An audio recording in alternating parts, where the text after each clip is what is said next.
So after the raid, there was a lot of commotion, a lot of, I don't know what to do. So we had to figure that out. David thought he was going to die. A lot of us said goodbye to David. There was a line. I remember when I went up to say goodbye to David, I was behind Margarita Vega, and as she was leaving and I was coming up, he said, "I love my rebellious ones the most." That's what I remember. But I didn't know what was going on. Most of us didn't know what was going on. We were trying to deal with loss, intense loss, trying to bury bodies and take care of our children. And I wasn't involved in negotiation discussions with FBI negotiators. That was up to people like Steve Schneider. So when we would learn something, it would be secondhand. David was injured, so we didn't go to the chapel and have a Bible study. We were just in our rooms and trying to deal with everything the best we could. I tried to get my children in a safer place. I remember the night after the raid, taking them to the one room that had way more concrete than my bedroom.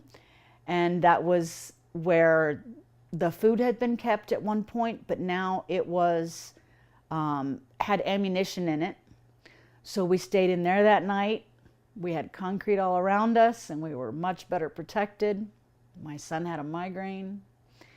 And we tried to stay calm and out of a lot of noise. But eventually, apparently there was some conversations about letting kids out. And we were told that our kids could leave. Now, when I say our, I'm talking about those of us that didn't have David's children.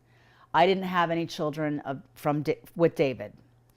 A lot of the women did, and their children were special. Their children had prophecy to fulfill. So the rest of us that had non-prophetic children were going to be allowed to let our children out. So I got my kids ready. They wanted to leave. They had a place to go. My ex was totally capable of picking up my children. So I knew there was someone out there that could do it. And we got them ready. And I guess it was March 1st that my children came out. I guess they had others at different times before and after. But I sent them out with as many of their toys as I could send them with, and packed their bags with clothes so they'd have something to take with them. And I just told them, just live the best life you can. Don't hurt anyone else and be the best you can be. And I sent them out.